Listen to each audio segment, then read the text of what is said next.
everyone.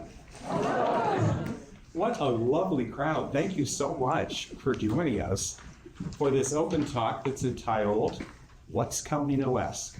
This is a brief exploration of the Rogue Theater's production of Cynthia Meyer's direction of the Rogue actor's interpretation of my adaptation of William Weaver's translation from the Italian of Italo Calvino's novel, If on a Winter's Night a Traveler. Now, you see what I was doing there? Highlighting the different layers of texts and authors and interpretations and translations at work in this production. That's very Calvino-esque. Yeah. And did you see what I was doing right there? Asking you, did you see what I was doing right there? Calling attention to the fact that I'm delivering this open talk right now, and simultaneously asking you to reflect on how you're hearing it or receiving it. Whether you are seated here in the Rogue Theater in Tucson, Arizona, or you, where's the camera? You are watching the recorded version of the open talk from elsewhere in Tucson or Cleveland, Ohio, or Yucca Valley, California. Now, if you're familiar with this novel or this author, you're probably thinking, okay, I see what he's doing. He's calling attention to what's unique about this experimental novel. And if you're not familiar with this novel and this author, you're probably thinking, where does this go? All of that, also very Calvino-esque. Italo Calvino, one of the most important contemporary Italian fiction writers, the most translated Italian author at the time of his death in 1985, has become one of those artists whose very name alone calls up a particular style or technique or approach to their art, like Kafkaesque or Spielbergian or Wagnerian or O'Keeffe-like. And typically, when somebody says something is Calvino-esque, whether they're referring to another work of literature, maybe a novel by Salman Rushdie or Jeanette Winterson, or they're talking about a movie, like last year's American Fiction, or 2010's Inception, or they're talking about a TV show, like 30 Rock, or Seinfeld, or they're talking about a video game, like Genesis Noir, or Braid, both of which were based on Calvino works. What they're typically referring to when they say something is Calvino-esque are those two qualities that I've already highlighted, the text within text, story within story, often in a very playful, sometimes very intricate way.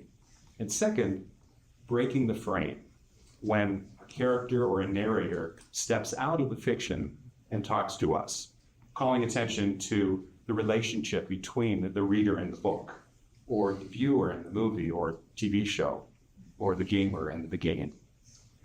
Again, usually done in very playful, sometimes very intricate ways. So those two qualities, those two Calvino-esque qualities are certainly present in If on a Winter's Night Traveler in spades. If you have heard anything about this novel, it probably had to do with one of those two elements. This is a maze of intertwined stories that very much like a game or a puzzle that needs to be solved. And it does it in a way that makes you constantly reflect on what you're reading. That's why If on a Winter's Night a Traveler shows up regularly on the list of top 100, top 50, top 10 works of experimental fiction. Literature that is written using innovative techniques that go against the usual way we think a story should be told or a novel should be written. But I think If on Winter's Night a Traveler is an experiment, it works. Largely because Calvino gives us more than a work of experimental fiction. What is Calvino-esque about If on a Winter's Night a Traveler is much more than those two aspects I've already highlighted, the story within story and breaking the frame. This is a novel that only Italo Calvino could have written. And why that is what I'm going to share with you all today. And as I do, one of the layers of text that I'm going to fold into this in a very Calvino-esque way is my personal text, my personal narrative in relationship to this book. This book, actually this very copy, has been in my life for more than 40 years. Ever since a college professor at Eastern Michigan University handed it to me and said, I think you might like this. I did. So in graduate school at the University of North Carolina at Chapel Hill, I spent my master's thesis hours focused on a 3-chapter excerpt of this novel, wondering what we would find out about it if it were adapted to performance. Well, ever since then, for decades actually, I've been wondering whether it was possible that this entire novel could be adapted for performance, whether it was possible to translate a pretty unique private reading experience into engaging public theater, and to do it while staying faithful to what Calvino was creating, and to do it using only the words of the novel. Yeah. Well, I am so grateful to the Rogue Theater, to Cindy, to Joe, to all these amazing artists, and this incredibly supportive and thoughtful community of theater goers, as well as the Calvino faculty estate, for giving us this opportunity to stage what may be the first full theatrical production based on this novel. Only at the Rogue. Wow.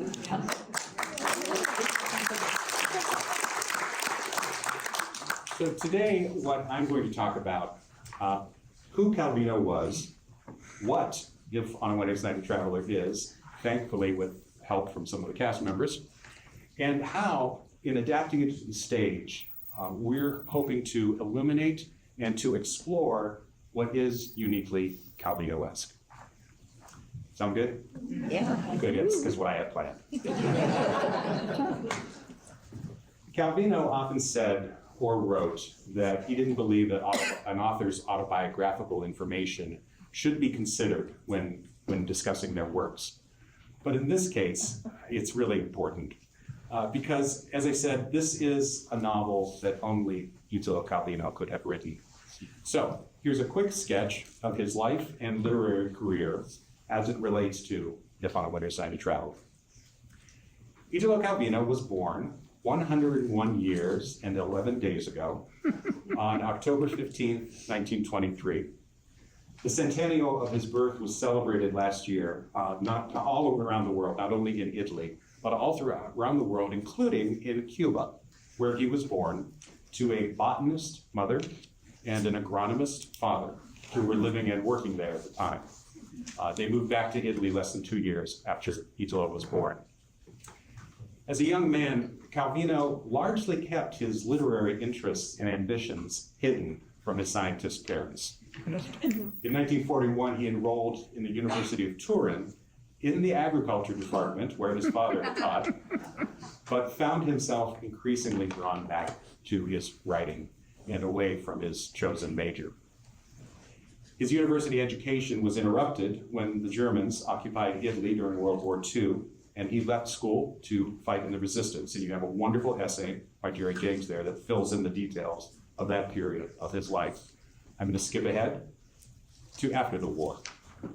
He wrote his first novel when he was 24, with, I think, one of the best titles, The Path to the Nest of Spiders. It was a realistic account of his experiences fighting with the partisans against the Nazis and the fascists. The novel was met with significant acclaim and quickly established him as an important writer to watch. But he struggled to follow it up with a worthy second novel. He's having trouble finding his voice, his style, his position in the literary world. Well, 1950, the most successful publishing house in Italy, Einaudi, hired him as an editor who would read submitted manuscripts of other new writers hoping to be published. He said at that time, I spent more time with the books of others than my own. So, still no second novel. By 1954, he had abandoned 3 realistic novels that he had been working on. But that same year, the publisher, Einaudi, gave him a special assignment to gather traditional Italian folk tales and fairy tales from across the countries, translate them from their native regional dialects, and to essentially create Italy's version of the Grimm fairy tale. This had never been done before. Now, Calvino, who already had a love of folk tales and the oral storytelling tradition, completed this collection in 2 years. Translation of 200 traditional Italian folk tales and fairy tales for the general Italian reading public. The result was an extraordinary achievement, and the critical acclaim for it was unanimous. Quick side note from my personal text again. When Italian folk tales was translated into English in 1980, my sister Sandra and I read it and were aghast to realize that our grandmother, Giovannina, was not the original author of the story.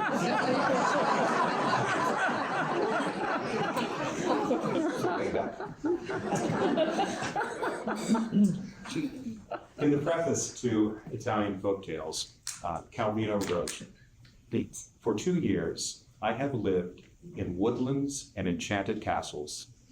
And during those 2 years, the world about me gradually took on the attributes of fairyland, where everything that happened was a spell or a metamorphosis, where right had to be discerned from wrong, where paths bristling with obstacles led to a happiness held captive by dragons.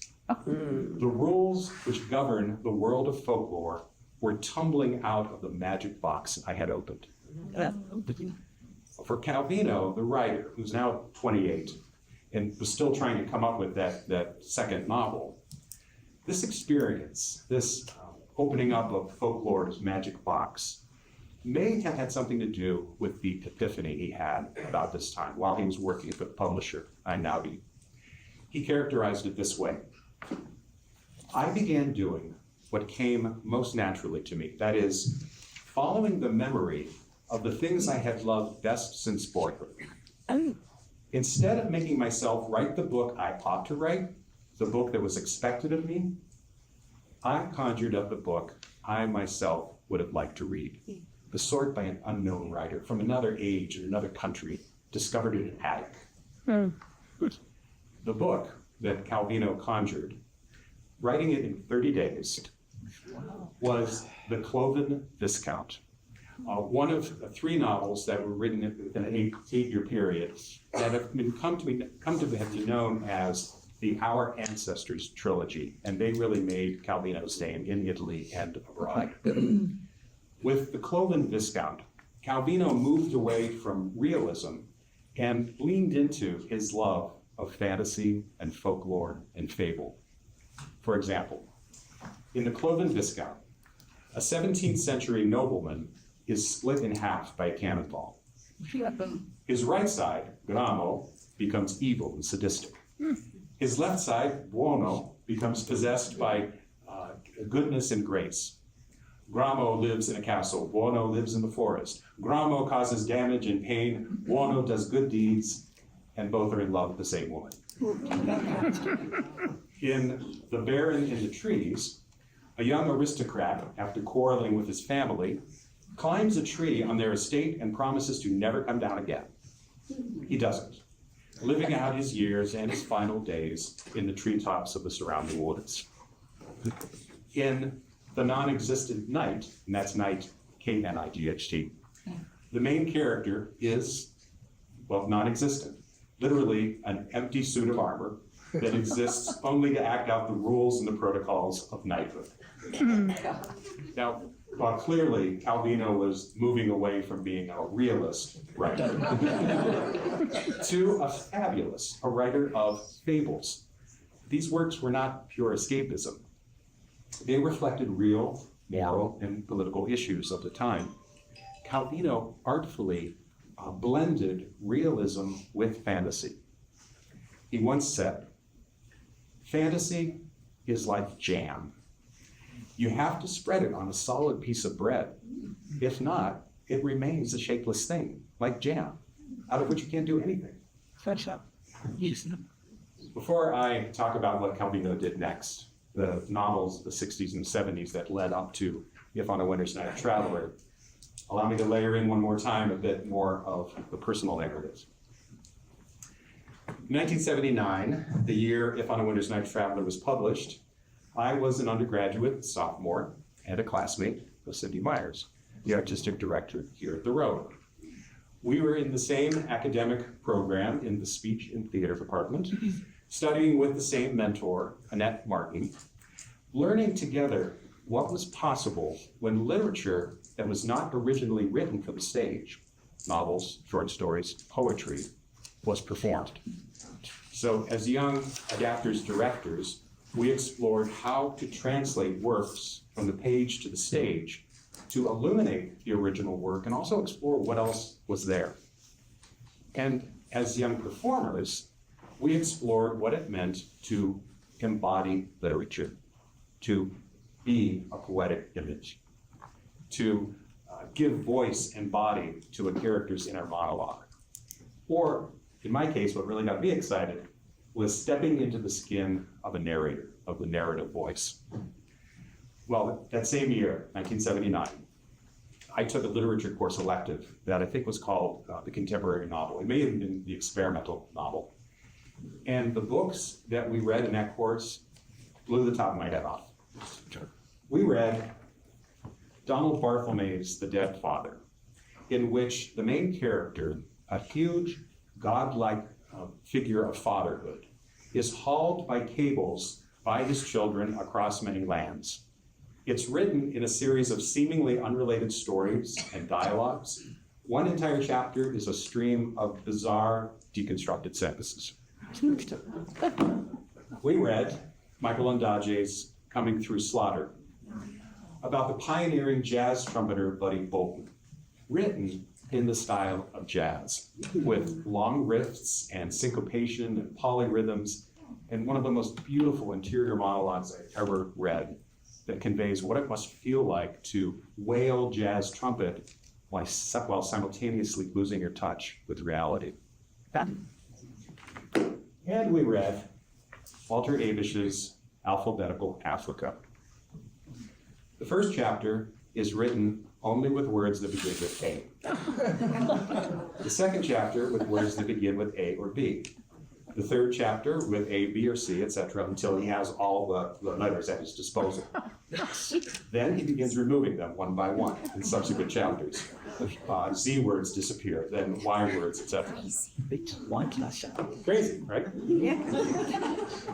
Well, at the same time, Calvino, too, was experimenting with narrative form. His 1972 novel, Invisible Cities, is inspired by medieval numerology, and it challenges the reader to find hidden patterns or even change up the order in which you read the chapters. 1973's The Castle of Crossed Destinies follows a group of travelers who, after passing through a mysterious forest, lose the ability to speak. So, they tell their stories using 2 decks of tarot cards that a narrator interprets for us. Now, while some of you may, as I do, get a kick out of these kinds of narrative gymnastics, I imagine some of you are probably thinking, why would I want to read something? Point taken. And if that is what you're thinking, you're not alone. So the early to mid 1970s was the heyday of postmodern metafiction, a form of fiction writing that first calls attention to itself as a work of fiction, and 2, constantly reminds the reader that you are reading. Now, authors did this for a number of reasons, but primarily to explore the relationship between literature and reality, between literature and light. For example, reading Alphabetical Africa, it's kind of hard to ignore what Habish is doing, right? Turning a page of The Dead Father and finding a chapter of gibberish, it's hard not to be aware of your own reading of of Botherman. So when things like that happen to us as readers, we think, what's going on here? What do I do with this? And very often, that leads to this question. Is this going to be a satisfying read? Or is this just a game?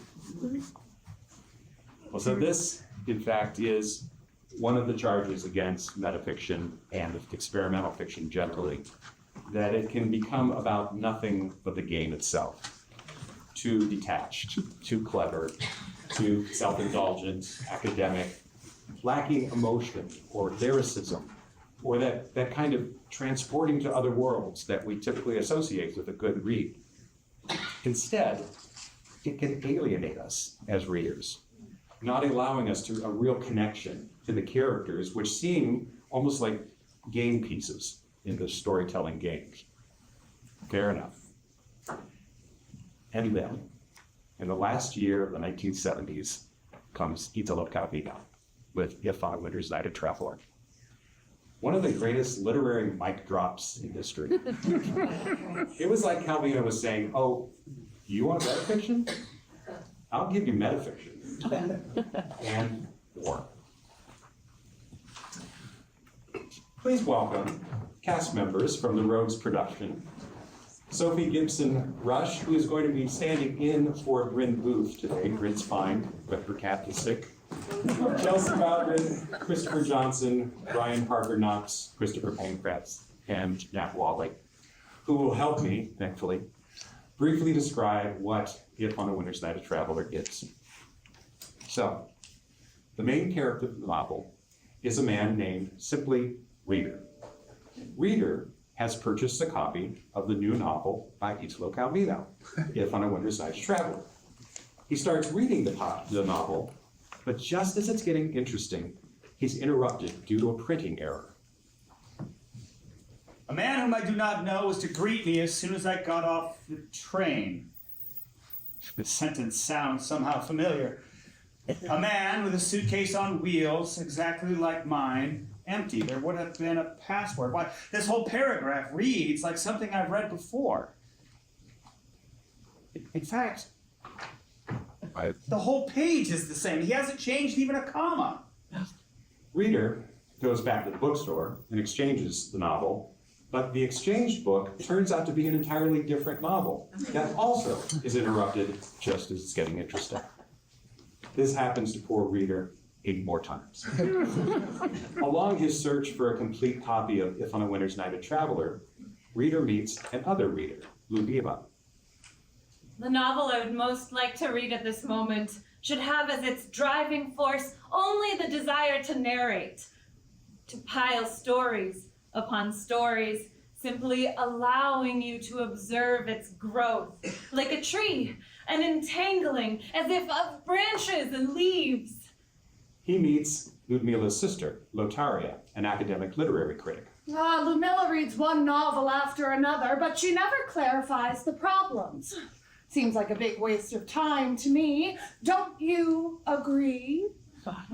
And he meets a villainous translator whose aim may be the destruction of literature itself. The ideal author is dissolved in a cloud of fictions. The ideal author is dissolved in a cloud of fictions which covers the earth in its thick sheath. Literature's worth lies in its power for mystification. Artifice is the true substance of everything. Reader also is imprisoned in a country where most books are banned, encounters an international syndicate that uses computers to churn out fake novels in the style of famous authors, meets an artist who doesn't read but makes things out of books. I fix the books with mastic and they stay as they were, shut or open, or else I give forms to them. I carve them, I make holes in them. The critics say what I do is important. And he runs into lots and lots of readers, authors, publishers, and lots of books. Metafiction with a capital M. But wait, there's more. Those 10 novels that Reader finds, but then are cut off they're in here. So you, reader, get to encounter the beginnings of these novels too, just as the character reader does.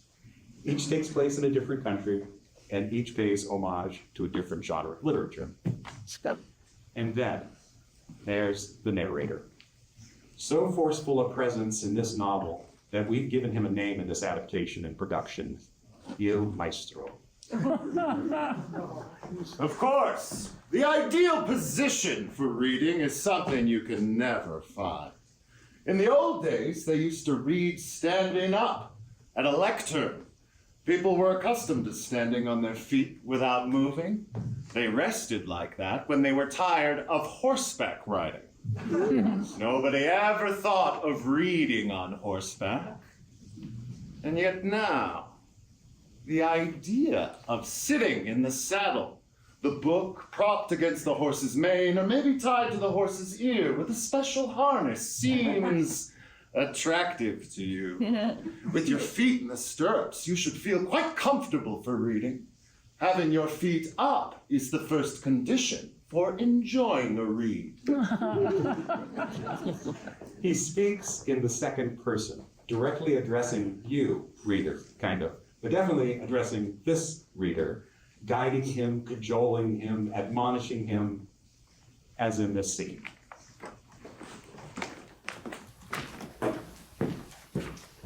So, reader has a faulty copy of the Calvino novel. He goes to the bookshop and learns that pages from that novel got mixed up with pages from a Polish novel by Tazio Bazykbal, just as another reader, Ludmila, has moments before.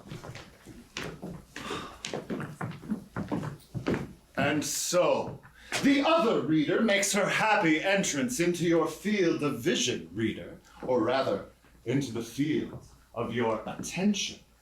You have entered a magnetic field from whose attraction you cannot escape. Don't waste time then. You have a good excuse to strike up a conversation. What are you waiting for? Then you too! I'm the pole, but that book that begins and then just gets stuck there? What a fraud, because it happened to you too, I'm told. The same with me, you know? Having given it a try, I'm dropping that book and taking up this one, but what a coincidence, the two of us! Perhaps you could have coordinated it a bit better, but you have at least expressed the main ideas. Now it's her turn. Ah, indeed. I was so anxious to read a good book. But at the beginning, this one? No. But then it began to appeal to me. Such a rage when I saw it broke off. And it wasn't that author. It was really Bazykbal. He's good though, this Bazykbal. I've never read anything of his. Me either. But a bit too unfocused. His way of telling a story. Too much so for me. I rather enjoy that sense of bewilderment a novel gives you when you start reading it. But if the first effect is fog, then I'm afraid the moment the fog lifts, my pleasure in reading will be lost too. In fact, there is that risk. I prefer novels that bring me immediately into a world where everything is precise, concrete, specific. Do you agree? Then say so. Yes, that sort of book is really worthwhile. Go on, don't let the conversation die. Say something. Do you read aloud novels? So do I. Or somewhat. Although nonfiction is more in my line. Is that all you can think of? Now what?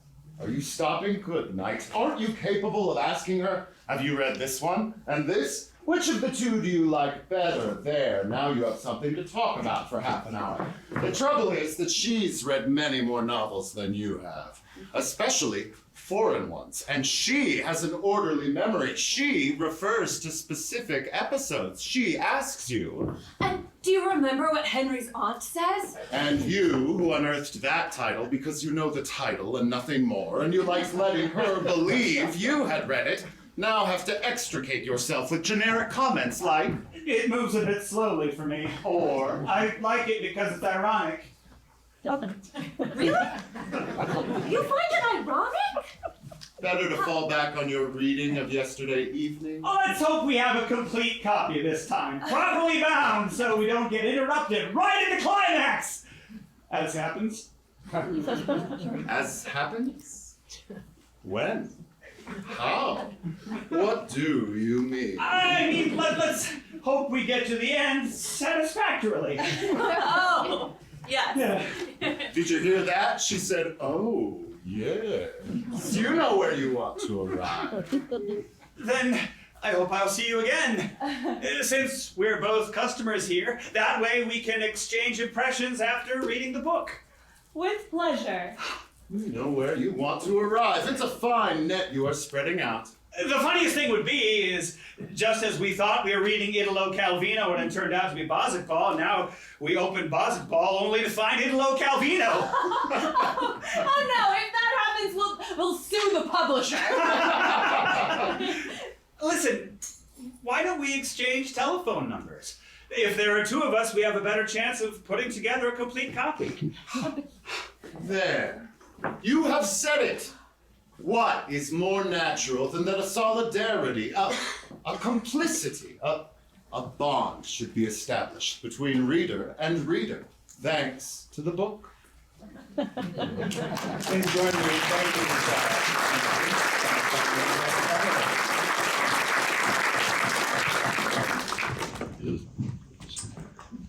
Back to my original point, that there's a lot more here that we can call Calvino-esque than those the story within the story and breaking the frame thing. So what else? Well, first of all, the tone. The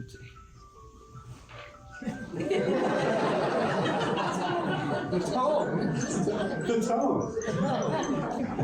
Thank you. The tone of the novel. In the last year of his life, when Calvino reflected, the time has come for me to look for an overall definition of my work. I would suggest this. My working method has more often than not involved the subtraction of weight, lightness, violenza. Now, Calvino had a pretty elaborate definition of what all the concept of lightness meant, but one writer summarized it this way: the inscrutable blending of playfulness and profundity. As author Salman Rushdie wrote, If on a Winter's Night a Traveler is quite possibly the most complicated book you'll ever read. But Calvino's conjuring trick works because he makes the complications so funny and makes you share the joke. Now, if you've read If on a Winter's Night a Traveler, listened to the audiobook, you know there's some pretty deep wormholes Calvino goes down about politics and censorship, about the writing process, about existential questions of reality and the imagination.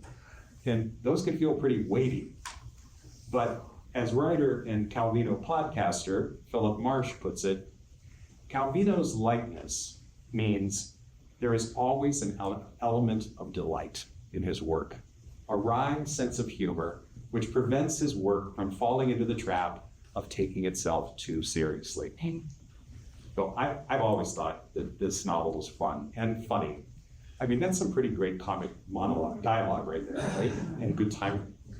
And adapting it to the stage and exploring it with the rogue artists, we've discovered and appreciated moments of slapstick, of parody, of Keystone Cops, Benny Hill, Monty Python kind of pacing, comic pacing. But we've also discovered and appreciated incredibly touching human moments in which these characters express deep longing, frustration, love, despair, anger, jealousy, and regret. Which brings me to the second very, very Calvino-esque touch, the characters. Now remember, the charge against metafiction that it distances us as readers too much in the story and the characters can come across merely as game pieces, and this storytelling game is flat. Well, it's true that in If on a Winter's Night a Traveler, Calvino's narrator gives us very little insight into the psychologies of these characters. No interior monologues here. Minimal background information or examination of their feelings or motives. But these are far from flat game pieces. Remember, this is Calvino, after all. Calvino, the fabulist, the collector of folk tales, who enjoyed opening up that magic box of folklore and the rich characters therein. So within a frame of likeness, Calvino gives us characters as evil as Snow White's queen, as naive as Red Riding Hood or Jack, as funny as the Bremen Town musicians. And we don't need a lot of interior monologues to understand those characters, right? This is Calvino, I think, drawing on his love of fable and folktale. As Sadie Stein wrote in the New York Times just a few months ago, if you read Italian folktales, you'll never read Calvino's other work without being aware of the thousands of years of spells and witches and herbal medicine and curses and the everyday dark magic that suffuses it. In If on a Winter's Night a Traveler, you find these characters. The artist who has taught himself how to not read. A literary critic who is also a counter-espionage agent and a master of disguise. A sultan's wife who has it written into her marriage contract that she is never to be without books that please her. A billionaire who bases his whole business model on the science of kaleidoscopes. Characters that are grounded in the solid foundation of the familiar, but spread with the jam of fantasy. Finally, what else moves If on a Winter's Night a Traveler beyond a mere experiment is this. Now, remember I said that metafiction tries to constantly remind the reader that you're reading the book, right? The Dead Father, Coming Through Slaughter, Alphabetical Africa. If on a Winter's Night a Traveler doesn't just make you aware of the fact that you're reading If on a Winter's Night a Traveler, it urges you to reflect on all you're reading, on yourself as a reading human. This is metafiction, yes, but this time it's personal. Rather than distancing us, Calvino tries to engage us. Now, this is done largely by this narrator who speaks in the second person to you. And when someone says you, it can be ambiguous as to who they're speaking to, right? If I ran out in front of the Rogue Theater right now and yelled, "Hey, you," chances are more than one person's gonna look my way. So whether you are reading If on a Winter's Night a Traveler, or you are listening to the audiobook, or you are seeing it in performance, you are invited to identify with the protagonist reader. Like him, you're just someone trying to finish a book, just trying to have a satisfying read. The second person narration to you invites you to have similar thoughts, make similar observations, consider the same questions that reader is asked, such as, which do you like better, beginnings or endings? Yes. Do you prefer reading sitting or stretched out? Yeah. Do you like the idea of riding on horseback? Do you keep your books neatly in shelves, or are they strewn throughout your home? How would you feel if a book that you love was suddenly confiscated and banned? Oh, Adam. The world that Calvino creates in this novel and invites us to enter is the kingdom of books, in which we are all defined as humans through our relationship to reading and to books. I remember when Calvino had his epiphany when he was working at the publisher, Einaudi. For most of his life, most of his adult life, more than 30 years, while he was writing all of these novels, he remained working at Einaudi as an editor. He was, as Dennis Duncan notes, not only a professional writer, but a professional reader. Calvino was a literary critic, a theorist, an essayist, endlessly fascinated by not only by the acts of reading and writing, but what we read and why we read. And not just what and why, but where we read and how we read. I mean, you heard this echoed already in a little bit from Il Maestro a moment ago. To Calvino, these are important, humanizing questions, worthy of almost obsessive exploration. In the bookshop scene that you just saw performed, you may have noticed that Ludmila mentions the kind of reading experience that she liked. Novels that bring her immediately into a world where everything is precise, concrete, specific. Well, throughout If on a Winter's Night a Traveler, we meet readers of all stripes who, like Ludmila, state very clearly how and why they read. So this is another way I think that Calvino engages us. No matter how avid a reader you are or not, you are likely to see yourself in this novel and in this production. Good. How many of you know somebody like Ludmila who is always looking for the next book? How many of you are there? Yep. How many of you are a reader like Lotaria, who wants to know that what she's reading is going to shed light and help solve problems? Right. Maybe what you love is being read to, eyes closed, letting the sound of a voice create scenes in the theater of your mind. Or maybe what you love best is the simple pleasure of being tucked in at the end of the day with a loved one, each of you with your own clothes. As Il Maestro describes in this production, reader and reader, a great double bed receives your parallel readings. If on a Winter's Night a Traveler may be a metafictional game, but it is also a love song to readers and reading, to writers and writing. As Merv Emery wrote in the New Yorker this last year, If on a Winter's Night a Traveler is the book that gives us Calvino the romantic and Calvino the craftsman in equal measure. It is a book that makes people fall in love with Calvino because it is a book about falling in love through reading. Yeah. This book has been in my life for 4 years.